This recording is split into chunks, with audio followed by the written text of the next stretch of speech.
do Senhor Jesus, que venha, Pai, abençoando, Pai.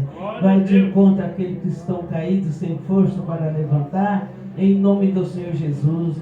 Espírito Santo do Senhor, em nome do Senhor Jesus, Pai, envia seus anjos, Pai, sobre a porta da congregação, sobre a escadaria e dentro da congregação. Espírito Santo do Senhor, em nome do Senhor Jesus, que venha, Pai, abençoando, Pai, vem jogando por terra, Pai, toda obra de bruxaria, macumbaria, feitiçaria, olho gordo, Pai, que joga por terra em nome do Senhor Jesus. Espírito Santo do Senhor, em nome do Senhor Jesus, que venha abençoando os dizimistas, ofertantes da sua casa, Pai, que venha derramando das suas bênçãos, da sua unção poderosa. Espírito Santo do Senhor, é que nós te pedimos nessa noite, Pai, em nome de Jesus, amém. Glória a Deus, glorificado é o nome do Senhor Jesus. Agradeço a oportunidade, em nome do Senhor Jesus, amém. Glória a Deus.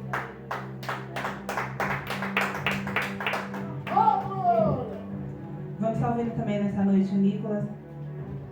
Uma oportunidade para fazer aquilo que o Senhor está no coração dele.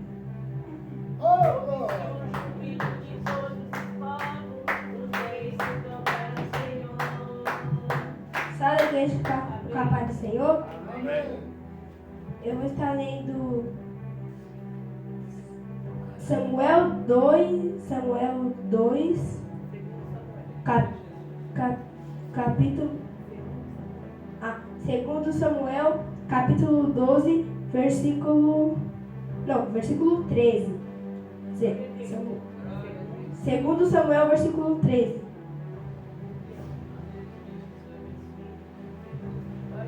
Segundo Samuel, capítulo 13. Falei errado. O incesto de Amnon. Tinha Absalão, filho de Davi, uma formosa irmã, cujo nome era Tamar. Amnon, filho de Davi, se enamorou dela. Angustiou-se a Amnon por Tamar, sua irmã, a ponto de adoecer, pois, sendo ela virgem, parecia-lhe impossível fazer-lhe coisas alguma. Tinha, porém, Amnon um amigo cujo nome era Jonadab, filho de Simeia, irmão de Davi. Jonadab era homem muito sagaz.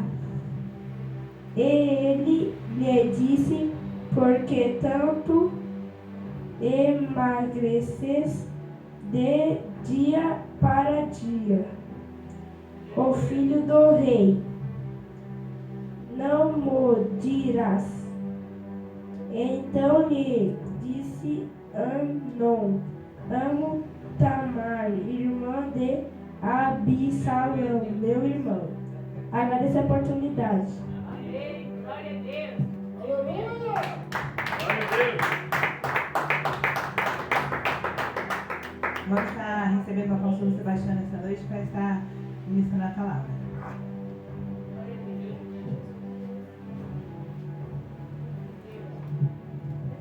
Glória a Deus. Salve a igreja com a paz do Senhor. Glória a Jesus. Nessa noite estamos no último sábado do mês 10. Hoje é a noite de poder, né? Glória a Jesus. Abra sua Bíblia, Isaías capítulo 6. Isaías capítulo 6. Abra sua Bíblia nessa noite, Isaías capítulo 6. Noite de poder é noite onde nós devemos compreender aonde está o poder de Deus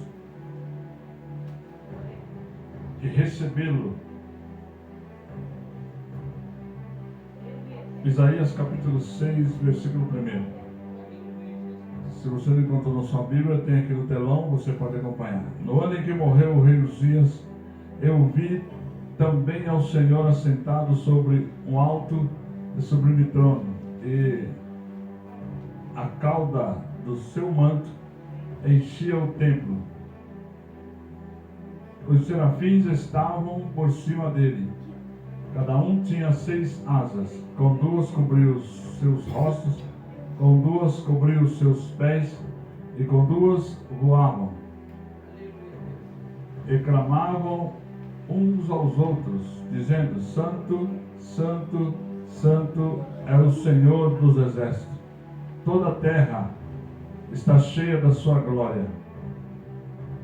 E os umbrais das portas se moveram, a voz do rei clamava, e a casa se encheu de fumaça. Então eu disse: ai de mim, pois estou perdido, porque sou um homem de lábios impuros, e habito no meio de um povo de impuros lábios. E os meus olhos viram o Rei, o Senhor dos exércitos. Amém. Glória a Deus. Levante sua mão nessa noite e diga: nessa noite de poder, eu posso ver a glória de Deus. Amém. Diga para o seu irmão: você pode ver a glória de Deus nessa noite. A glória de Deus está disponível e acessível para a tua vida. Isaías estava vivendo um tempo terrível no palácio do rei Uzias. E a Bíblia diz que o passar do tempo fez com que Isaías tivesse uma certa comunhão com Uzias, uma certa comunhão também com todo o reinado de Uzias. Certamente Isaías ele estava preocupado com uma coisa: fazer com que Uzias, que era o seu primo, tivesse um bom reinado, fazer com que Uzias tivesse um bom relacionamento no reinado. Quem sabe Isaías fazia grandes negociatas. Quem sabe Isaías corria na frente de Uzias para preparar o seu futuro, preparar após a morte de Uzias. Fisicamente ele estava preocupado com a sua situação. Diga comigo: quando eu não tenho confiança em Deus, eu passo a confiar no meu braço. O salmista diz assim, que eu não confio a Bíblia nos diz assim, que não devemos confiar na força do nosso braço, não devemos confiar no nosso poder aquisitivo, não podemos confiar no nosso conhecimento. Porque, irmãos, devemos colocar a nossa confiança no Senhor. E quando para nós sentirmos o poder de Deus e estarmos debaixo da sua unção, é preciso que nós passamos a confiar no Senhor. E Uzias não estava debaixo dessa confiança. Uzias estava vivendo uma vida natural, porque aquele que vive naturalmente, ele vive a parte terrenal, mas nós vivemos a parte celestial e andamos no sobrenatural. Então Isaías tinha os seus olhos, tinha os seus recursos dentro do reinado de Uzias, enquanto que Deus estava preparando para Isaías algo melhor, algo mais poderoso, algo mais sucinto para ele. Diga comigo: Isaías tinha um chamado. Aponte para você, diga: Deus também tem um chamado para mim. Amém? Deus tem um chamado para a tua vida. E para esse chamado é preciso que haja um período de preparação. Isaías, irmãos, ele não faltava na roda de piada. Isaías não faltava na roda de jogos. Isaías não faltava na roda de comentários da vida dos outros, aquela famosa fofoca, né? Isaías sempre estava ali. Não tinha graça, irmãos, qualquer comentário sem ter Isaías. Por quê? Porque Isaías era parente de Uzias, primo de Uzias.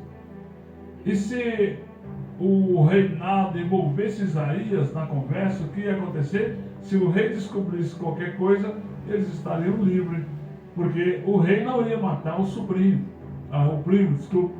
O rei não ia fazer isso com o primo dele, ele ia conservar a vida. Então todos envolviam Isaías em todas as conversas, em todos os negócios que ali estavam acontecendo. Isaías estava envolvido.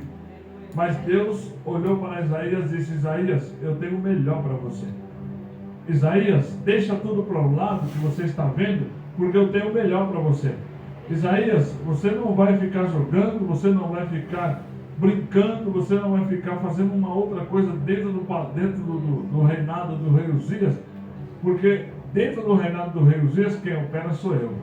Nós esquecemos, irmãos, que dentro de qualquer recinto, quem opera é Deus, quem manifesta é Deus, quem cumpre a palavra também é Deus, quem realiza o chamado na nossa vida também é Deus, quem completa o chamado na nossa vida também é Deus. Deus tinha o chamado na vida de Isaías, mas Isaías estava envolvido no palácio do rei Uzias. Diga comigo, Deus tem um palácio exclusivo para mim. Amém? Deus tem um palácio só para você. Deus não tem um palácio para dividir com outros súditos. Deus tem um palácio só para você. E por isso Ele tem um chamado na tua vida. O Senhor te chamou, o Senhor te convocou, o Senhor te apontou e disse, você é meu e eu não te perco. Por qualquer situação, o Senhor estava dizendo a Isaías, Isaías, você não pode ficar envolvido no ministério ou na chamada ou no reinado de rei Uzias, porque o ministério que eu tenho para você não depende de Uzias. O ministério que eu tenho sobre a tua vida não depende de você estar junto com Uzias. O ministério que eu tenho para você é algo pessoal. Diga comigo, o meu ministério, o meu chamado é algo pessoal. Você não depende, irmãos, de estar junto com ninguém para cumprir o propósito e a vontade de Deus. Nessa noite de poder, você veio aqui, ou você está aqui, você entrou aqui, você que nos assiste, o Senhor marcou você, marcou a tua vida, marcou o teu estado, a tua nação, a tua cidade, declarando para você que o chamado que Ele tem para você é maior do que aquilo que muitos estão pensando ou vendo. Uzias, ele não tinha visão daquilo que Deus tinha preparado para ele. Uzias não tinha nem um pedacinho da visão daquilo que Deus tinha preparado. Isaías não tinha nem um pedacinho da visão do que Deus tinha preparado para ele. As roupas de Isaías não eram as roupas que Deus preparou para ele. O lugar onde ele estava não era o lugar que Deus preparou para ele. As palavras que ele dizia não eram as palavras que Deus preparou para ele. Isaías estava na contramão. Isaías estava andando para o outro lado. Isaías estava enxergando o que não estava preparado para ele. Porque a Bíblia diz que aqueles que estão no mundo andam segundo o curso deste mundo. Mas aquele que está em Deus, ele anda segundo o curso de Deus. E o curso de Deus é andar segundo o seu poder, é andar segundo a sua unção, é andar segundo a sua vitória, é andar segundo o seu chamado, é andar segundo o seu propósito no nosso coração, andar segundo a chamada de Deus na sua vida. É você viver o propósito e o poder de Deus. Só pode viver o poder de Deus quem anda segundo o seu chamado. Só pode estar debaixo do poder de Deus quem manifesta o seu chamado. Por isso, quando perguntaram para Jesus, por que você faz tais coisas? Ele disse, eu faço porque o Pai que me enviou é mais poderoso do que qualquer coisa aqui na terra. Disseram para João Batista, vamos perguntar para perguntaram para Jesus, o batismo de João Batista é o batismo dos homens ou é o batismo do céu, ou seja, de Deus? E Jesus, sabendo e conhecendo o coração daqueles homens, disse, repensou consigo e disse, se eu disser que é dos homens, eles vão dizer, então por que você não crê? Se eu disser que é do céu, eles vão dizer, então você está dizendo que você é o próprio Deus. Mais ou menos isso que eles queriam ou estavam pensando que Jesus ia responder, sabe? E nós sabemos que o poder de Deus, ele faz uma diferença, porque quem tem o poder de Deus tem a mente de Cristo. Quem vive debaixo do poder de Deus, dentro do seu chamado, não perde situação, não perde nenhuma questão. Pelo contrário, quem vive debaixo do poder de Deus, dentro do seu chamado, só tem vitórias, só tem conquistas, só tem posse. É certo que muitas das vezes, ou na sua grande maioria, sofre algumas decepções, porque o chamado, dentro do chamado, faz parte das decepções, né? Vemos a história aí de Pedro, quando Jesus disse para Pedro, vem, e a Bíblia diz que Pedro sai caminhando e tem uma grande decepção, porque ele começa a afundar. Diga comigo, no meio do meu chamado, eu não vou ter só vitória, não vou ter só bênção, vou ter também decepções. Amém? Algum momento da sua vida você vai ter decepção. Algum momento do chamado que Deus tem para a tua vida, você vai ter alguma decepção na sua vida. Mas a decepção não é para a derrota. A decepção não é para desistir do chamado. A decepção não é para trazer fracasso na tua vida. A decepção faz parte daquilo que Deus está trazendo sobre a sua vida para te fortalecer, para te capacitar para uma vida futura. Porque ser ou estar debaixo de um chamado, ou ser chamado, não quer dizer que você só vai vencer. Há momentos que você precisa perder para poder vencer. Há momentos que você precisa abandonar alguma coisa para poder ser vitorioso. Há momentos que você precisa abrir mão e deixar para lá a situação que você está vivendo para que você viva um novo tempo. E isso nós vimos claro na vida de Jesus, claro na vida dos discípulos, claro na vida de muitos que passaram por essa terra. Muitos olhavam e diziam, perdeu, agora não se levanta mais, morreu, né? Paulo foi dado como morto, Jesus morreu na cruz para salvar a humanidade, João Batista foi fervido num tacho de azeite quente, lançado na ilha, João foi fervido num tacho de azeite quente e lançado na ilha de Patmos. João Batista foi cortada a sua cabeça fora do corpo, foi decepado, degolado. Enfim, todos os discípulos sofreram um momento de constrangimento e um momento de decepção, e alguns foram tão decepcionados que chegaram ao ponto da morte. Mas a Bíblia diz que como Estevão estava debaixo de um grande poder de Deus, dentro do seu chamado, Estevão debaixo do poder de Deus, a Bíblia diz que enquanto as pedras batiam no seu corpo, batiam na sua cabeça, batiam no seu ombro, batiam na sua mão e causava grandes ferimentos, a Bíblia diz que por cada ferida ele olhava para o céu e dizia, eu vejo os céus abertos. Ou seja, vocês estão tacando pedra em mim, vocês estão tirando a minha vida, mas vocês estão vendo um homem morrer. Mas eu, pelo contrário, eu que estou morrendo, estou vendo os céus abertos. Esse é o poder de Deus que o Senhor tem dado para mim e para você.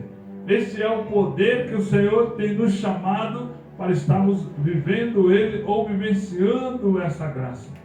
É o poder de Deus. Às vezes, irmãos, você pode entrar em uma situação que alguém pode dizer, morreu, acabou a vida dessa pessoa, acabou o chamado, acabou a proposta de Deus na vida dessa pessoa, nunca mais se levanta, nunca mais caminha, nunca mais faz nada, não serve para nada. Mas a Bíblia diz, irmãos, que aquele que está morto, ainda que esteja morto, viverá. Ainda que esteja morto, viverá. Ainda que esteja sepultado, haverá ressurreição para aqueles que estão sepultados. A Bíblia diz que Jesus tinha um grande amigo chamado Lázaro. E esse Lázaro morreu fisicamente ou naturalmente. Lázaro morre. E é sepultado. E quando ele é colocado na sepultura, a Bíblia diz que lá aparece Jesus, o amigo de Lázaro. Alguém certamente pensou, Lázaro de Betânia morreu. A família de Lázaro vai agora empobrecer, porque era Marta e Maria. Lázaro era o único homem da família. Lázaro morreu, vão perder todas as terras. Acabou Lázaro, acabou o sucesso dessa casa. Acabou Lázaro, acabou a bênção da família. acabou Lázaro, acabou o poder de posse dessa família. Mas Jesus chegou, irmãos, e trouxe a ressurreição no ministério de Lázaro, dizendo: olha, Lázaro morreu, mas o dono da vida está aqui, o dono da vida chegou, o dono da vida está presente, o dono da vida e da ressurreição vai se manifestar, porque nessa noite de poder, nada vai permanecer debaixo de um espírito de morte, nada vai permanecer debaixo de um jugo de morte, nada vai permanecer debaixo de um jugo de condenação, porque a palavra do Senhor diz que nenhuma, e aos Romanos diz, nenhuma condenação há para aqueles que estão em Cristo Jesus, que não andam segundo a carne, mas que andam segundo o Espírito. Quem anda segundo a carne, ele anda segundo a força do braço, ele anda segundo o conhecimento, ele anda segundo a habilidade, mas quem anda no Espírito, ele anda segundo o poder de Deus. Todos olharam para João Batista, um homem diferente, um homem louco, um homem que não tinha nada para apresentar, mas a Bíblia diz que em João Batista estava o poder e a autoridade em apresentar a Jesus. Não era nenhum artista famoso, não foi escolhido, irmãos, alguém que estava em Hollywood, não foi escolhido alguém que estava no livro dos Guinness, não, foi escolhido um homem que vestia uma roupa toda estranha e tinha uma igreja no ar livre, no deserto. A este homem foi dado o poder de apresentar o Filho de Deus. Não podemos esquecer também, irmãos, de outro homem que veio, que chegou para fazer uma diferença, Elias. A Bíblia diz que Elias aparece no poder de Deus. Elias vem caminhando no poder de Deus, na mesma unção de João Batista. Elias vem caminhando no poder de Deus, e o poder de Deus paralisa os céus durante 3 anos e meio. O poder de Deus faz com que os rios e as fontes se sequem. O poder de Deus faz com que as sementes se acabem. O poder de Deus faz com que a fome apareça sobre a terra. O poder de Deus faz com que Baal seja derrubado por terra e toda a adoração a deuses contrários seja cancelada e destruída por causa de um único homem, chamado Elias. Um homem totalmente diferenciado dos demais. Porém, era um homem revestido de poder. Era um homem que tinha uma proposta de Deus no seu coração e ele tinha uma responsabilidade com Deus. Diga comigo, quando eu tenho uma chamada de Deus, eu preciso ter responsabilidade. Diga, quando Deus me chama, a responsabilidade está sobre os meus ombros. E eu preciso seguir em frente. Eu preciso estar andando. Eu preciso estar caminhando. Não perder o foco. Amém? Você não pode perder o foco do teu chamado. Você não pode perder aquilo que é o foco do teu chamado. Não importa onde você está. Não importa o que você tem feito. A Bíblia diz, não perca o foco do teu chamado. Não perca o direcionamento daquilo que Deus te chamou ou para que Deus te chamou. Jesus, certa feita, entrou na cidade e disse aos discípulos, vamos entrar. E os discípulos disseram, Senhor, quiseram te matar ainda ontem e você quer voltar na cidade? E Jesus disse, eu sei para que eu vim. E eu sei qual é o meu destino. Eu sei qual é o meu propósito para com Deus. Primeiro passo, quem tem um chamado precisa saber do seu propósito. Precisa conhecer o seu chamado. Precisa estar vinculado ou em comunhão com o Senhor. Para que tudo isso possa se manifestar, tem que estar ativo com o Senhor. Tem que estar conectado com o Senhor. Para que o poder e a unção de Deus seja visualizado na tua vida. Porque esse poder será manifesto a partir desta noite, em nome de Jesus. Nesses últimos 10 minutos, o Senhor vai levantar e vai trazer uma unção, vai levantar um poder tremendo e vai trazer uma unção sobre a tua vida, para que o teu ministério, para que o teu chamado, para que a tua proposta com Deus seja ativada no céu e você possa visualizar o poder de Deus na tua vida. Não importa o que possa estar acontecendo, mas o Senhor, nesses últimos 10 minutos, vai trazer uma manifestação sobre a tua vida, vai trazer um poder sobre a tua vida, para que você receba força, para que você receba a virtude de Deus, para que você receba a autoridade de Deus, para romper com todo e qualquer jugo, porque Isaías diz: a unção que está sobre vós vai despedaçar todo jugo. Diga: sobre mim há uma unção que despedaça o jugo. Amém? O jugo será quebrado,